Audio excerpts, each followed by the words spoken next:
Hello everyone, welcome to our exam. We will prepare 50% faster and raise the learning experience with us. So I, Akansha Agarwal, your reasoning mentor, is with you in the ongoing series of Restart Reasoning with me, Akansha Agarwal. So in this series, we are working on the basic concept to the level of question that comes in your examination reasoning and how to do within a proper time management.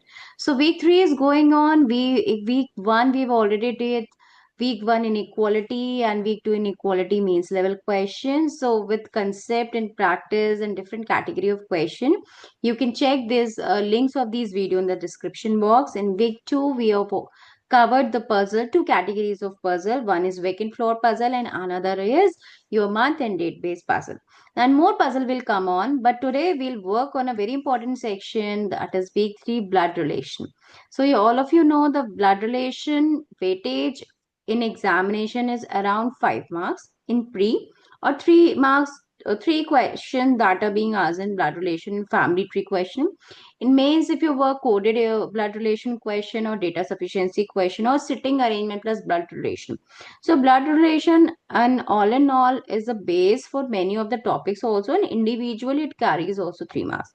So one or two things we need to work on. For any of the blood relation question, we need to clear the 3G before answering any other question. First is gender. Second, we need to make how to make a graph over there. And third is your generation. If you know these 3G very well, you would be able to solve any of the blood relation question very well. So gender, graph and generation. So for gender, we will use square for a male and circle for a female. For graph, I'll let you know how we'll work on. But for graph in the two categories, like in notification, I'll tell you. For siblings, brother and sister and siblings, we will use a divide sign, not single bond, double bond. They're very confusing. And for married couple, we are using a cross sign. It's not the symbol of danger, it's multiplication of love. So married couple में प्यार बढ़ जाता है, बढ़ा दीजिए, cross कर दीजिए, multiply कर दीजिए. सिबलिंग में प्यार बट जाता है, बांट दीजिए, डिवाइड कर दीजिए. तो इससे आप इमेजिन कर सकते हैं ये सिंबल आपको कैसे यूज करने हैं. बाकी जनरेशन चार्ट हम कैसे बनाएंगे वो हम बात करते हैं. साथ में एक चीज का हमें और ध्यान रखना है यहाँ पे बिफोर वर्किंग ऑन इट. जब हम यहाँ पे काम करें तो आपको जनरेशन्स के बारे में पता होना चाहिए. तो जनरेशन पे हम कैसे काम करेंगे, एंड उससे पहले मैं आपको बताऊंगी एंड और बट फर्स्ट पर्सन के लिए यूज करते हैं, क्योंकि यहाँ पे कॉमा हु वगैरह बहुत यहाँ पे आपको जब आप क्वेश्चन रीड करेंगे तो दिक्कत दे सकते हैं. हु, हुम, हुज, ये सेकंड पर्सन की, ये through out your reasoning work करता है. बट इस क्वेश्चन में सारा ट्रिकी पार्ट यही रहता है कि इसलिए हमें इसको समझना है. एंड अबाउट फर्स्ट पर्सन के लिए who, whom, whose, second. So if I say A is the mother of B. So how you will make it? A is the mother. So A is female of B. So we don't know the gender of B. So we cannot say anything about B. We can say B is a child of A. That's it. That's it. So no, cannot be did. But nowadays the trending question is there. Is the mother-in-law of B. So in laws के बारे में आजकल बहुत आता है, उसमें graph कैसे बनाना है यहाँ थोड़ी देर. So A is the mother in law B. So यहाँ पे दो चीज हो सकती है. जब भी इन लॉ रिलेशन आएगा तो वो डॉटर के रिस्पेक्ट से भी चलता है और सन के रिस्पेक्ट से भी चलता है. अब आप कैसे काम करेंगे? अगर यहाँ में पता है मेल है तो अच्छी बात है, नहीं पता है तब भी क्या करेंगे. सो ए तो स्पेसिफिकली मदर इन लॉ हो गई. अगर ये मदर इन लॉ हो गई तो इनकी बेटी है और बेटी की मैरिज किसी और से हुई होगी. सो ए मदर इन लॉ हो गई बी की. या दूसरा केस ये भी हो सकता है भाई, यहाँ पे इनके यहाँ ए को फिर से मदर इन लॉ बनाए तो इनके यहाँ पे बेटा हो और यहाँ पे बी बहू हो और उसकी मदर हो. इसको मैं शॉर्ट में मिल लिख देती. सो यहाँ पे एक डिफरेंस आप समझ लीजिए कि जब आप मदर का ग्राफ बनाएंगे और जब आप मदर इन लॉ का ग्राफ बनाएंगे, सो कैसे दोनों में आप डिफ्रेंसिएशन क्रिएट कर सकते हैं. Right. So A is a mother of B और ए इज अ मदर. तो इस तरीके से अगर आप ग्राफ बनाएंगे ना, ग्राफ की क्लैरिटी होगी तो डेफिनेटली आप आंसर भी यहाँ पे लें. सो ये क्वेश्चन के साथ ही समझते हैं कि यहाँ पे हमें वर्क कैसे करना है. तो जब आप इस क्वेश्चन को काम करें, सो इसका स्क्रीनशॉट आप ले लीजिए। आफ्टर वॉचिंग दिस वीडियो एक बार आप खुद से सॉल्व करिएगा, फिर आप फैमिली ट्री के क्वेश्चन सॉल्व करिए, आप देखिए कितनी इजीली हो जाएंगे। तो सबसे पहले 8 people are there, no single person the family is a parent. तो ये मेंशन है कोई भी सिंगल पर्सन फैमिली का पेरेंट नहीं है।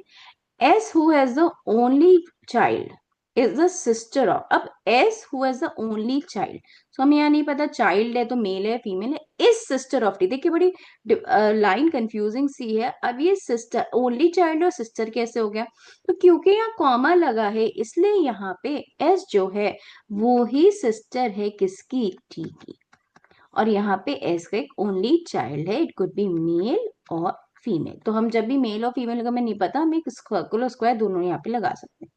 T is married to U, T is married to U, married के लिए हम क्रॉस यूज करेंगे। U's a son in law, अब यूज सन इन लॉ है किसके? पी के। सो पी के सन इन लॉ है, सो डेफिनेटली टी जो है वो डॉटर ही होंगी। Next is U is the son-in-law, this we have done. V is the only grandson of Q. अब देखिए V only grandson है किसके? Q के। So V only grandson है किसके? Q के। So father से father relationship पे grandson आता है। और अगर यहाँ पे ज्यादा क्लियरिटी नहीं है तो according to the question we need to work on.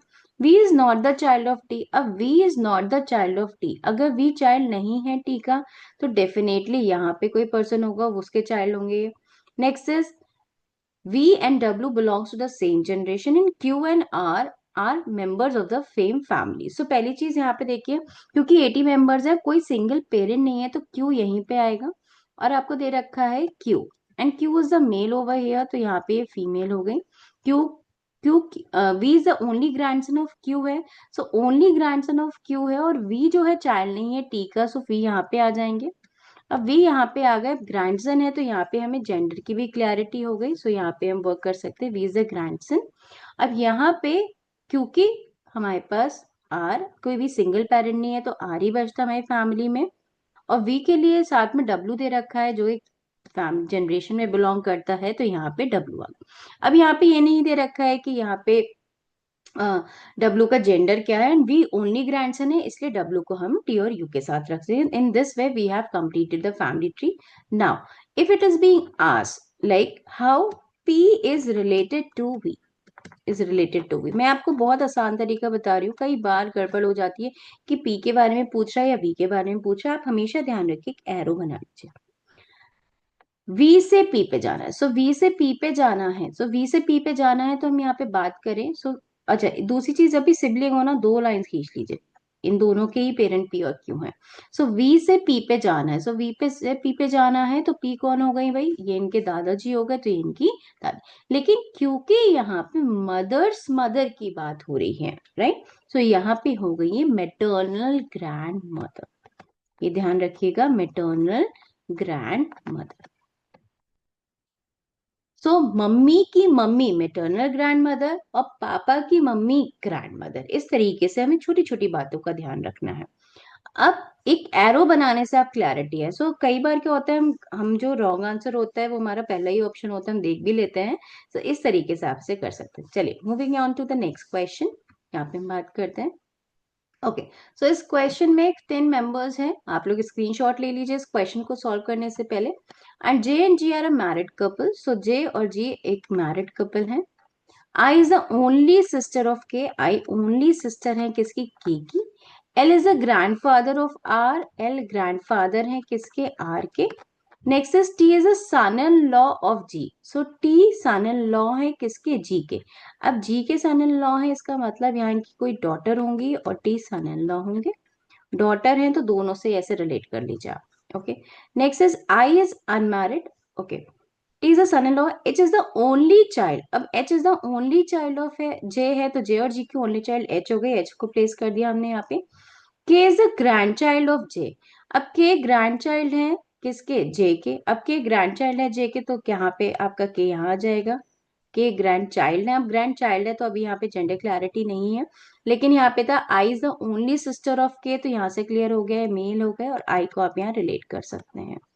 Next is G is the sister in law of S, G sister in law है एस की। अब sister in law, this is very important, जब हम sister in law की बात करते हैं तो 3 रिलेशनशिप्स यहाँ पे आते, 3 रिलेशनशिप। सबसे पहले अगर मैं बात करूं सिस्टर इन लॉ की, तो यहाँ पे हस्बैंड के रिस्पेक्ट से वाइफ सिस्टर जैसे हिंदी में हम कहते हैं साली साहिबा। अगर हम वाइफ के रिस्पेक्ट से बात करें तो हस्बैंड सिस्टर, और हस्बैंड सिस्टर्स जिसे हम हिंदी में कहते हैं ननंद। एंड नेक्स्ट इज, अगर हम बात करें ब्रदर्स वाइफ भाभी, ब्रदर्स वाइफ को भी हम सिस्टर इन लॉ से डिनोट करते हैं। सो हमारे पास काफी सारे रिलेशन हो जाते हैं सिस्टर इन लॉ के। So G is a sister in law of S. So G अगर सिस्टर इन लॉ है एस की, सो एस यहाँ पे हमारे हो सकता है इनके हस्बैंड से, कि यहाँ पे रिलेटेड हो।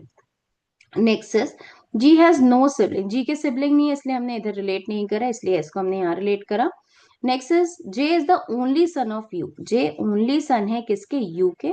सो जे ओनली सन है यू के, you who is the male member of the family. अब हमारे पास एक चीज रह गई यहाँ एल और आर के बारे में रह गया, जिसे हम कनेक्ट नहीं कराया अभी हमने। तो यहाँ पे I is the only sister of K है यहाँ पे, and L is the grandfather of R. So L is the grandfather of a T हमारे सन इन लॉ हो गए, H ओनली चाइल्ड हो गए, K ग्रैंड चाइल्ड हो गए J के, R is the child of T. So R child है किसके, T के।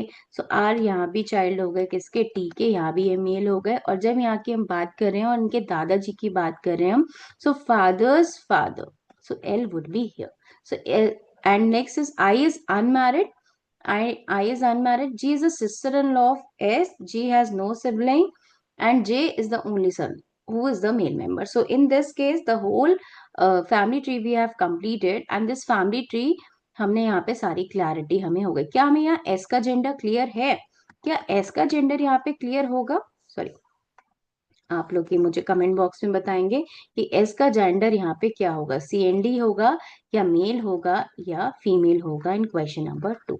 इसको आप बताएंगे after doing this question on your own. Thank you. And next question पे हम बात करते हैं। नेक्स्ट क्वेश्चन हमारा इन लॉ पे ही आ जाता है, जो बहुत इंपॉर्टेंट है और बहुत ट्रेंडिंग क्वेश्चन है आज के टाइम का। सो क्या करना है इस क्वेश्चन में, सो पढ़ते हैं इस क्वेश्चन को। 8 मेंबर्स हैं and 2 married couple. So B has 3 kids, 3 kids हैं बी के। U is the only daughter of H, U इकलौती बेटी है किसकी, एच की। एच मदर इन लॉ है किसकी, आर की। So H mother in law है किसकी, आर की। अब देखिए फिर वही कंफ्यूजन, हमें नहीं पता मदर इन मिल है किसकी, आर की। अब आर फीमेल है या मेल है ना। सो अगर बेटी होगी तो ये मेल हो जाएंगे और बेटा होगा तो ये फीमेल हो जाएंगी। So K is the only daughter of V, K is the only daughter of V, V who is the son in law of M. So ये बिल्कुल क्लियर है, अगर सन इन लॉ है सो एम यहाँ पे आएगा। सो ये तो हमारा रिलेशन यहाँ पे बन गया भाई। के इज सॉरी फिर से पढ़ते हैं, K is the only daughter of V, V who is the son in law of M. H is the paternal grandmother of K. So H is the paternal grandmother of K. So H, तो यहाँ पे आप देखिए दो ना different families की बात हो रही है। So paternal grandmother मतलब father's mother. So H is the paternal grandmother of K. V is the sibling of U. V is a sibling of U. B and M are of opposite gender. B and M are of opposite gender. अब आप यहाँ पे अगर देखें तो B के 3 child हैं और हमें इसको कनेक्ट करना है। अगर हमें इसको कनेक्ट करना है यहाँ पे, सो यहाँ पे, और H मिल है किसकी, R की। सो यहाँ पे B के जो है वो 3 चाइल्ड है, राइट। सो अगर मैं यहाँ पे B को कनेक्ट करूं और यहाँ मैरिड कपल बना दूं तो B के यहाँ 3 चाइल्ड, क्या ये पॉसिबल है? ओके, सो यहाँ पे पॉसिबल नहीं हो सकता। और यहाँ पे अगर हम B को यहाँ पे कनेक्ट कर दे तो ये B मेल हो गया, और यहाँ पे एक V एक U, और R क्योंकि इसके कौन है यहाँ पे, R is the sorry H is the mill of, so यहाँ पे इनके बेटे की बहू R यहाँ पे आ जाएगा। एंड डेफिनेटली यहाँ पे जो बचा हमारा पार्ट, कौन बचा हमारे पास, B हैज 3 किड्स। सो यहाँ पे हमारे पास B और M हो गया हमारे पास, and B and M are of opposite gender that is given, so ये फीमेल हो गया। और एक और चाइल्ड है हमारा 1 2 3 4 5 6 7। So who is left, you is the only daughter of H, who is the mother in law of R। S is the brother in law of S, तो ये लाइन हमारी स्किप हो गई थी। S is the brother in law of R, so S brother in law है, सो S भी यहाँ पे मेल आ गया। और U, what about U, V is a sibling of U तो हो गया हमारे पास, क्या हमारे पास यू का ओनली डॉटर दे रखा है, सो ओनली डॉटर हो गया। तो सभी के जेंडर यहाँ पे क्लियर हो गए।